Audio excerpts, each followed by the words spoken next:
Hello, welcome to Squishy Vision, where I'm about to react to episodes 6 and 7 of What If 1872 and What If the Watcher Disappeared. So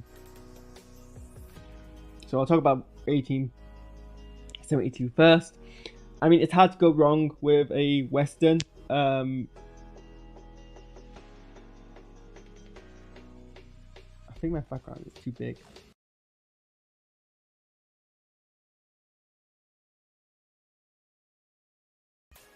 There we go. Oh, yeah, I know something. Yeah, sorry. I got a bit distracted there. 1872 is just a Western with a Marvel twist. And basically the twist of the episode that the Hood was actually Zhaling. I think that's the name of the character.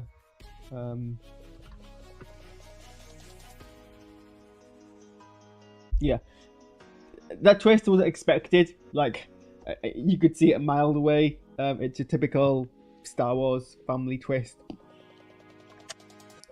So I wasn't disappointed as my reaction, but it's like, oh come on, are we really doing that kind of twist now? It's become so expected at this point that it's yeah. I just wish they didn't. They could have done. I don't know what else they could have done. Alexa, volume 0. I don't know what else they could have done, but oh, my iPad isn't. There we go. But yeah, well, it's fine. It's not an issue. It's not like they're the only media thing to be guilty of it since. It's just, it is what it is. Sorry,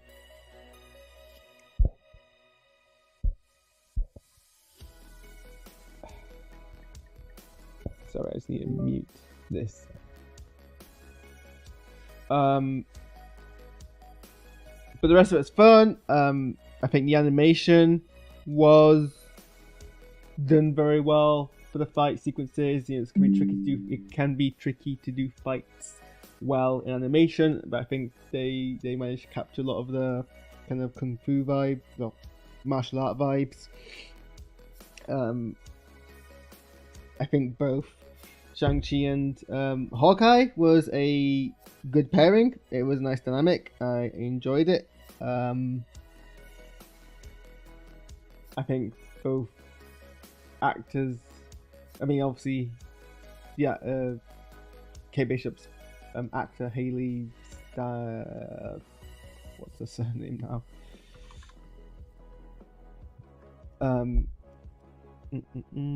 Haley Steinfeld, yep, is no stranger to animating comic book heroes, because she's the voice of Gwen in Spider-Verse films. And I think, Shang-Chi, obviously, Simu Liu also has that kind of fusion for the character, and it just comes through. The actress who plays Zhaling is not someone who has done much, I think, before Shang-Chi, Western English speaking outlets, so the fact that she was game to do an animation voice acting role, I think is definitely appreciated, and I think she does a good job. I was very much expecting them not to have done that, so it's good that they did.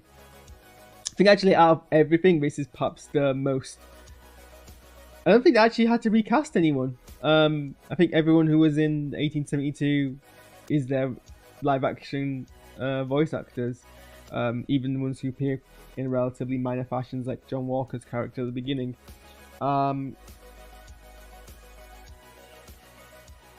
But I like how they just didn't explain the repulsor tech. That just was there. I was expecting that to be like a bigger kind of like sign of something, but it wasn't. But it was a nice explanation for the whole ghost train aspect of the Western mythos. Yeah, no, it's fun. There was nothing kind of like shocking or surprising. It was just well executed episode, and I like that they tied it into the arc of the Watcher being too lax with their oath, because they more casually, with less hesitation, decided to intervene to save a kid's life. There's that implication that there's like an ad infinitum other parts of the multiverse where they don't do that.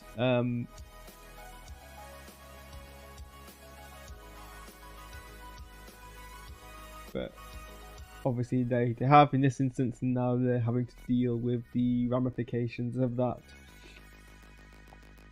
So yeah, it's interesting because like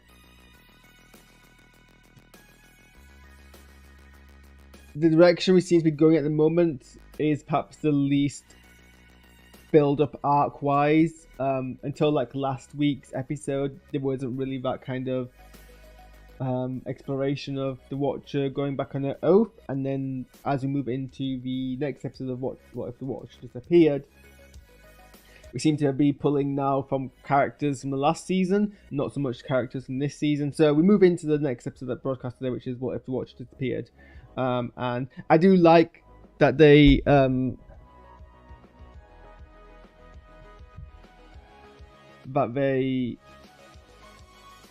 redid the title sequence, so it has Jason Isaacs narrating it, and I always love Jason Isaacs, and I love hearing his kind of voice acting. And it's less saturated upping titles, and there's a bit of a twist on the normal narration. So I did very much enjoy that. But like yeah, so we have most of the characters are from the previous season, the kind of multiversal Avengers characters. So you've got Captain Carter reappearing for the first time in this season. You've got what's her name? You've got, what is her name?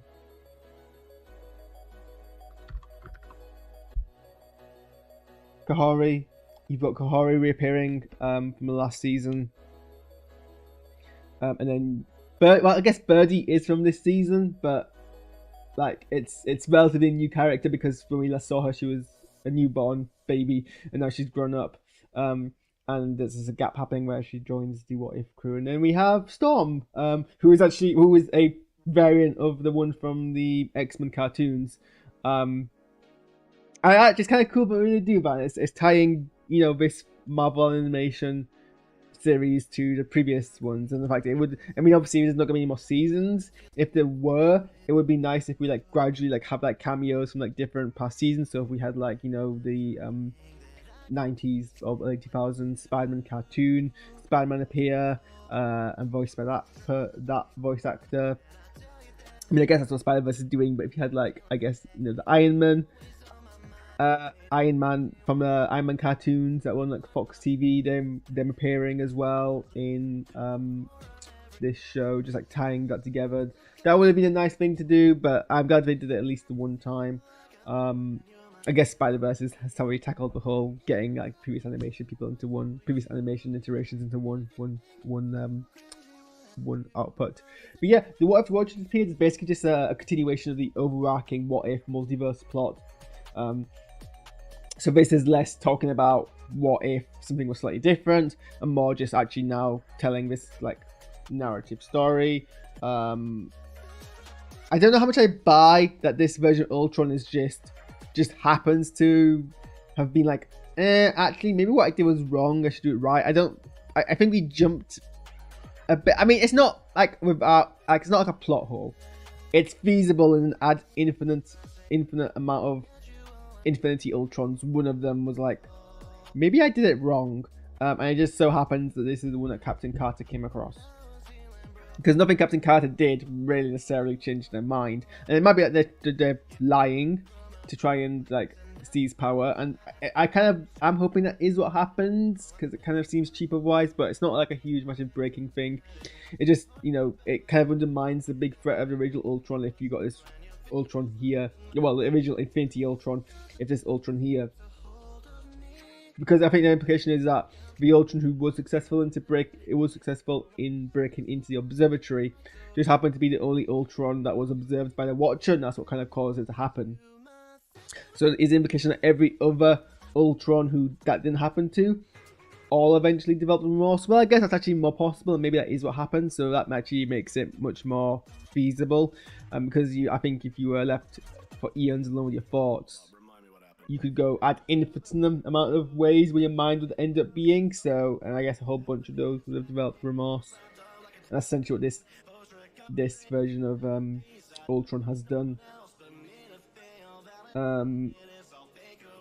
But yeah, I mean, in terms of what if the Watch disappeared, it's a fun little like build up. So I think we're gonna get a 3-parter end to the season rather than a 2-parter end to the season because we've got 2 more episodes to go. So this was the how we're gonna. So we got 2 parts like this explore with the ramifications of the trial. Yeah, the byline for this episode is that the Watch gets put on trial, but we don't actually see that happen. And you know they call out the hypocrisy of the Watchers. Also, I really hope this show doesn't end without the Watcher being called Watu, or how you pronounce. I don't know how never know how you pronounce his name. You know, it's spelled U-A-T-U, and that's Watcher's actual name. But they're not actually called. I don't think they're called that in the show. They're just called the Watcher, which, to be fair, is also kind of how they're referred to normally in the comics as well. But the Watcher is their species name, and there's like a bunch of Watchers.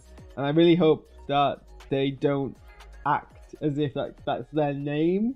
Because it kind of implies that when Jason Isaacs' Watcher goes, I am the Eminence. And it's like, yeah, but you're also a Watcher. And you know, they do say who, you know, the Watcher who watches the Watchers, which is what I kind of said yesterday. I forget where these are daily episodes. So it would be nice if they actually acknowledged the name. It'd be nice to hear that on screen. At least I'll know how to pronounce it.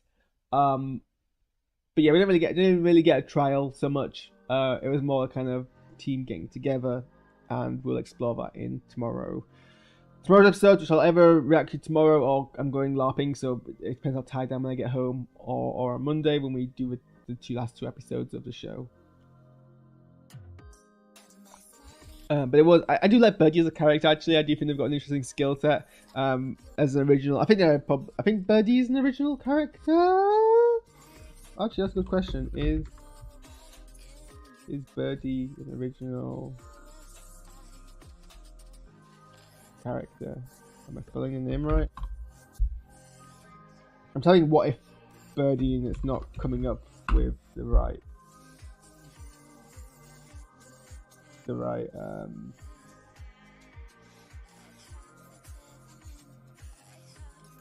thing. Birdie did that.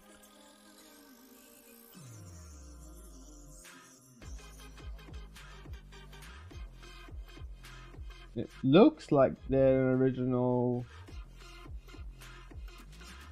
character from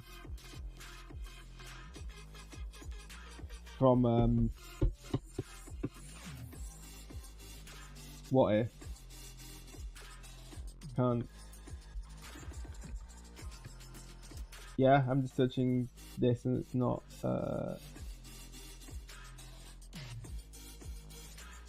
It's not coming up with any other character. She's voiced by, where is her?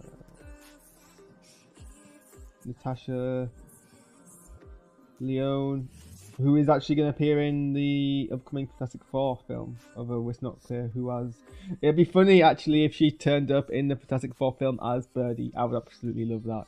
But yeah, she's quite an endearing character. I enjoyed that addition to the Marvel roster. Actually, I enjoyed the episode. I think it was in that just seeing like with different kind of like mashup of things, and I think they did Storm well.